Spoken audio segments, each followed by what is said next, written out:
Hey everybody, I'm Yvonne with Back to Earth Creations. Have you ever wanted to make your own beautiful wire wrapped jewelry but you didn't know where to begin? I think this project might be helpful to you, whether you're making a piece of jewelry for yourself or as a gift to a friend or for sale out of, like, if you have your own business or if you're wanting to start your own business, this might be just the perfect project. These easy wrap groovy cabochons are the fastest and easiest project that I know how to make, and I wish when I was first starting to make jewelry that I knew about something like this. So hopefully this will be helpful to you, and in this video I'm going to show you exactly how I make mine.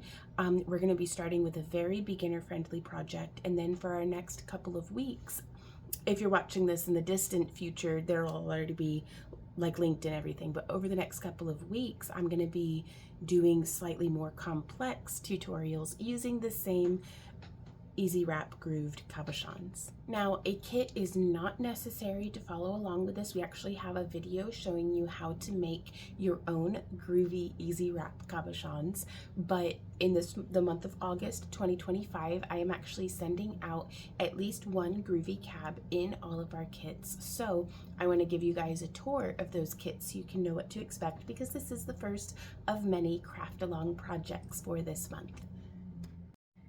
With our $15 kit, which is the one that I recommend for if you already have your own wire or beads or macrame or chainmail making supplies and you just want to get your hands on some fun one-of-a-kind cabochons, this is the kit for you.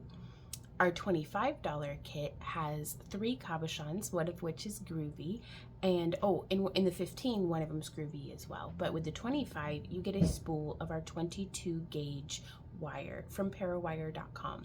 Now, we've had some people reporting in the comments on some of our videos that they haven't had great success with Parawire as far as not being like durable and stuff. And y'all, I personally, I've never experienced that with a couple of the colors. There's some of them that, like, they're teal. I think I had some trouble with one time with making like a wire tree, but for the vintage bronze, the antique copper, the natural tone, the bare tone, and the titanium tone Parawire, those are the ones to go for. But I'm getting off subject. The $25 kit, you get those 3 cabs and the wire to wrap them with. Our $35 kit, you also get that same spool of wire, but you get even more cabochons. And then you can expect the same from the 45 and the 55. You just get more of the goods the higher a tier level that you subscribe to. Now, we do also sell the kits individually, so if you are not interested in a monthly subscription, I totally get that. And we also sell cabs and wire individually on our website, and you can get them from anywhere. We've got the tools and materials down in the video description, so if you want to buy from Fire Mountain Gems or from Rio Grande, or if you've got different sellers or suppliers in mind, or if you've already got them on hand, use what you've got on hand, use what you've got access to. Let's get to crafting. Alrighty, y'all, so I'm going to be showing you a progression in complexity using our 22 gauge wire here. So I have 3 cabochons. You can choose whichever style that you want to practice on your groovy cab. But I'm going to begin by taking about 16 inches of our 22 gauge wire. Now, the groove that is in these cabochons can accommodate up to a 16 gauge wire. It just sits way more like on the surface. So as an example, here is, I think this is either a 16 or an 18 gauge, but do you see how it's sitting just in that groove and it gives us a really lovely little border? That's very nice. Now where's something that's definitely 16 gauge? I think I'm gonna have to get it off the spool just to be certain. No. Here we go. This one is for sure some 16 gauge, and it sits very much protruding out. So 16 gauge works well, that 18 gauge works well, and the smaller gauge you go, the more it's going to sit nestled into that groove. So here we have, that's a nice 20 gauge, and that sits very nice and comfy in the groove. But today we're using 22 gauge. So it should sit very comfortably without any concerns for it slipping out or getting weird on you. Very good fit with the 22 gauge wire. And now you can choose whether you want the left or right wire on top. I'm right-handed, so I like to have the left wire on top because then I can begin by just more or less in the center of our wire. You can see I've got the tips of our wire end lined up. And then I'm gonna twist like that. And you can see I'm kind of tweaking this to try to get the wire to stay lined up with the groove itself, because one side's going to be tempted to twist kind of out of alignment. And this is where it can be sorry, my Z-Dog's wearing his cone of shame because he's mad at his feet again. And he's such a good boy, but doggy noises. So I like to use my flat nose pliers to kind of push and tuck that wire just to make sure that it's still nice and in alignment. And now I'm going to hold this right here and I'm going to twist down. I don't want to twist so hard that the wire bites through itself. That's something, the thinner gauge wire you have, the more you're going to need to worry about that. But I just want to make sure that it's sandwiched and nice and in there. And you can see, I mean, that is, I've got a little bit of wiggle right up there, which we can tighten down a little tighter if we want. But even with that little bit of wiggle, that was going to hold for us. And from here, the first progression, absolute easy peasiest, is I'm going to try to maintain the same angle, around a 90-degree angle, maybe a little cuter than that. And I'm going to place my fingers. I don't want one finger off center one way or the other. If I have my fingertips lined up like both about an inch to, you know, maybe half an inch to 1 inch away from our twisting point. Actually, I like to be about 1/4 of an inch. I really like being choked up on it. And we just twist. And this is going to give us our bail. Now, a variation from this is you could hammer it. And in fact, we may go ahead and do that because I think it's going to be very pretty. But brace yourself for some loud noises. If you don't have a jeweler's hammer and a block the way that I do, for a long time, y'all, I used the back of a cast iron skillet and just a regular household hammer to hammer my wires. So if there is a crafter, there's a way. And I'm going to be bringing this right up onto the edge of my block. Let's go ahead and zoom in, and I'm going to pause it just real quick.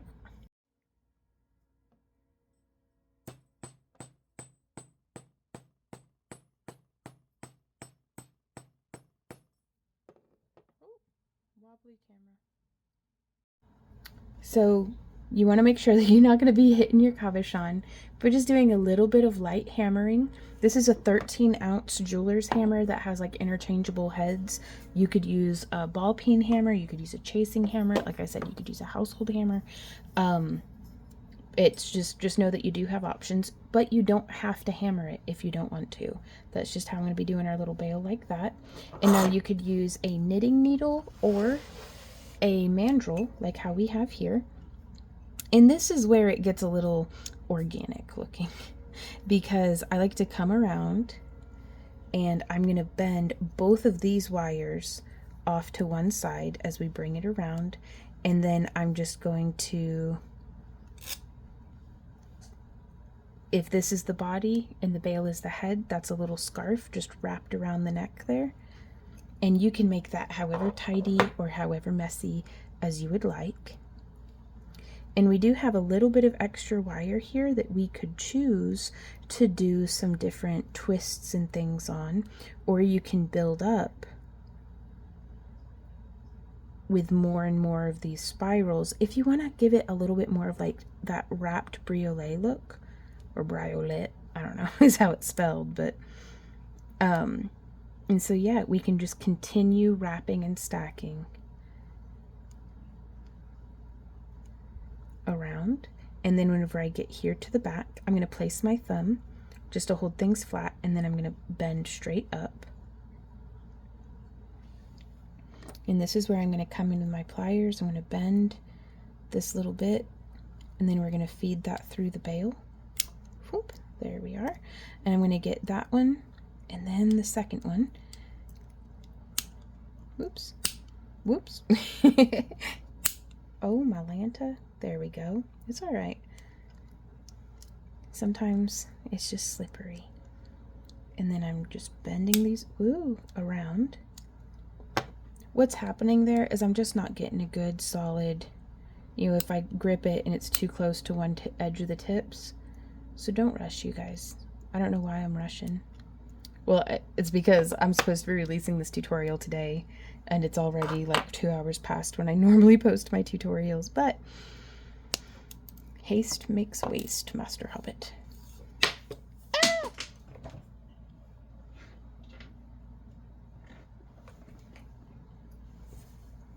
Huzzah! It is not broken. That's super durable, if ever I've seen it. All right, so now we've got that little bit, and we can tuck these little ends up. Like, truly, once we've done that first wrap, we could have just snipped it and left it. This is just playing for fun. And then just using my pliers to squish the wires. And there we go. I think it's just lovely, you guys, that we can get a really nice wrapped shape like that with that little bit of wire at the top. I maybe would have given myself a little bit more on the end there to smush in, but that's predominantly just because it leaves a little flat tip that you can see. But, ooh, so there's one style. Next style, let's go ahead and pull ourselves about the same, 14 to 16 inches of 22 gauge wire. Because the nice thing about this is if you don't like it, just snip it and rewrap it. Like, it was about, 16 inches of wire. So, and if you're learning, there's no wasted materials when you're learning, you guys. It is okay to practice. It is okay to scrap things. I save a little shoebox of enameled copper wire, and I sell it to a local scrap metal place. I don't get the same return on it as I would for bare wire, but it's still waste not, want not. So if there's a crafter, there's a way. And then I'm going to do this purple one next. With the 22 gauge, I don't recommend doing where there's like a cute little bent point at the tip. Normally I like to use at least an 18 gauge for that, just so that the wire has integrity. And we'll delve more into that in, I've actually got some right here. But I'm going to be showing y'all some different progressions. This is another one of our Groovy cabs that I have as a base. It's got that shape with the point protruding. This is an 18 gauge wire, and then we can add on additional elements. So this is where we begin, but we will be doing progressions up to doing this wrap, so over the next couple of weeks. And then, oops, also this one here, I'm so sorry, my craft, like, I've just scooched everything out of the field of view for the camera, so, but my workspace is a mess. Once we get the groove down, it's all about the bail, baby. Like, we can do whatever we want and make it nice and fancy. So don't forget, just because we're starting with some simple baby steps doesn't mean that we can't go and do amazing and complex things with this. And the first step in that is to put the wire into the groove. So much of practicing wire wrapping for me was just proving to myself that I could. It was silencing that inner voice of criticism and self-doubt to be like, yes, huh, look, I can make jewelry. And a lot of the times when it's like pretty colors or beautiful gemstones or something, that does all the hard work. All I have to do is make it to where I can wear it on my body by putting a veil on it. So just let yourself have fun, you guys. All right, we're going to do that initial twist. I'm going to take our flat nose pliers, and I'm going to grip, and then I'm going to twist with a little bit of a turnkey motion with my hand. There we go. And you'll be able to feel whenever you get cinched down to where it's like, all right, that's all the leeway we had.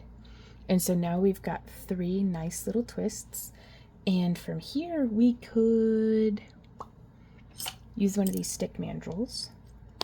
I'm going to give it a little bit of one of those like twist bracelet patterns that we've been doing here lately. And I just want to make sure that I maintain the the angle of that twist and then the number of twists. So we're going to go 1, 2, 3. Remove our mandrel, replace our mandrel, reposition those wires to get that same right angle. Just trying to kind of line up, you know, that center line. Then 1, 2, 3. And then we'll do one more. And that should give us a plenty large enough bail. And then 1, 2, 3. It gets harder and harder for me to not put a twist to it the longer our piece gets. But we can kind of just flatten that back out with our flat nose pliers. So can you imagine if we did like a smaller cabochon and then just did a couple of those and had that as like an earring or something? Like, I mean, perhaps something, you know, maybe 8 or 10 millimeter wide, but with the groove added on it. You could also use this as a backing to put other stones over or to add in other beads and things. But what I'm going to do here is I'm going to fold this forward over like the 6 millimeter segment of our bail. And we have one wire going off onto each side. And that's going to hopefully try to keep this a little more centered up. And I'm going to twist this bottom, the wire that's just closest to the bail. I'm twisting around once. And then this wire that's a little farther up on the bail, I'm twisting around, or wrapping around rather, just through there, like so. And then I'm going to give it a snip with just a little bit of excess so that we can try tucking that in. And this one I'm going to snip quite close, and I'm just going to smush that in, just tucking in any little pokey end, testing with my finger to make sure there's nothing poking. And then now I'm going to trim that one down nice and flush too, because I think that'll be just fine. Catching that little bit, because those hurt when they ping into your eyeballs, y'all. Like, watch out. You gotta be careful.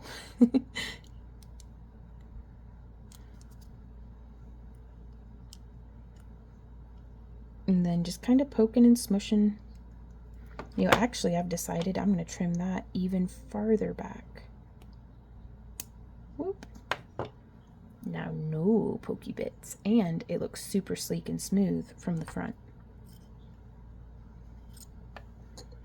So there we are with a very nice kind of minimal style bail. But just to show that you can... It's all just fun. Once we get past that initial twist of where it's cinched down on the cabochon, then you can just go. All right, let's see. Let's do one more length. Again, I'm going to go with about the, let's give ourselves a little bit more. Let's go like 20 inches.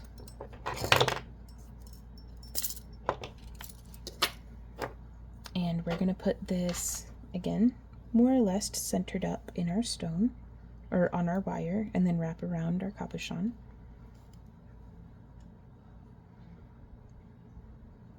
And I'm going to leave just a little bit of headspace, just a little bit of room right there, just initially. And I'm going to do those 3 twists. Just, it seems like a nice round number, you know? I like it.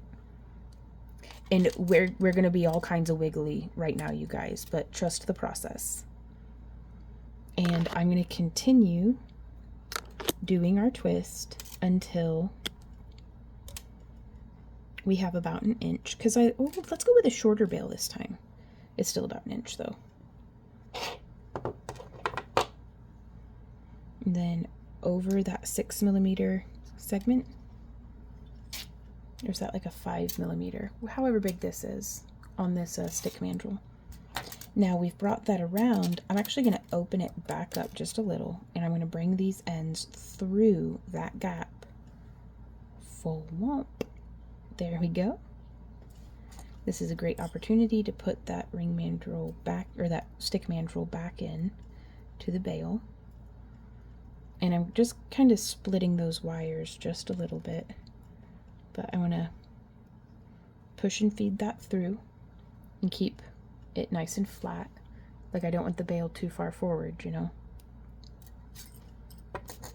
And then from here, and this is probably my favorite, sleek minimalist design. I did not need to give myself all of this extra wire. Oh well.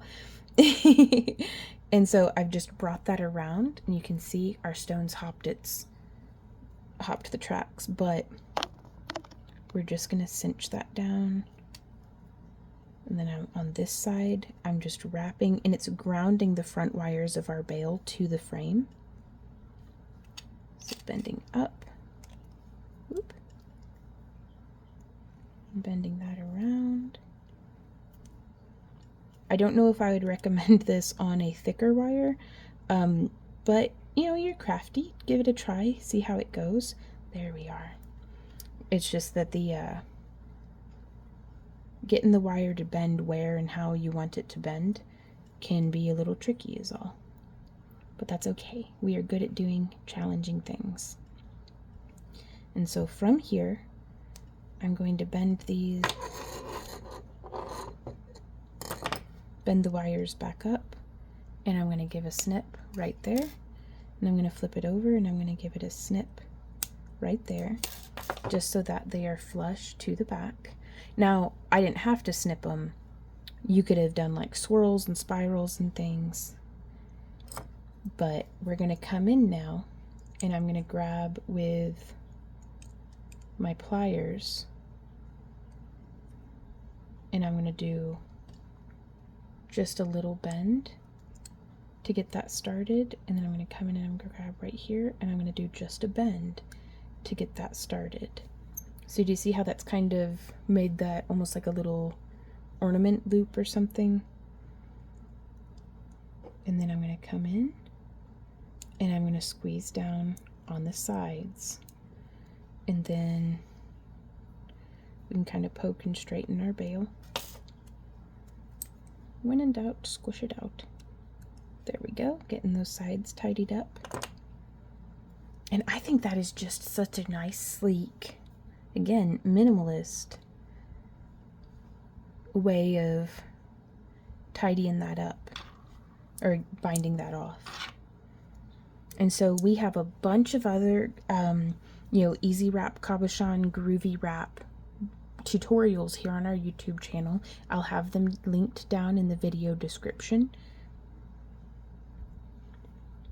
And I hope that this is a good project for you if you're just getting into wire wrapping, or if maybe you're like me and you're recovering from an old injury and you want to kind of ease your way back into crafting and building up your hand strength and just building your confidence as a creative person, to be like, yeah, I can make jewelry. This was fun. Okay, I can do this. Because these are fantastic for putting onto, if I'm doing like strung beads.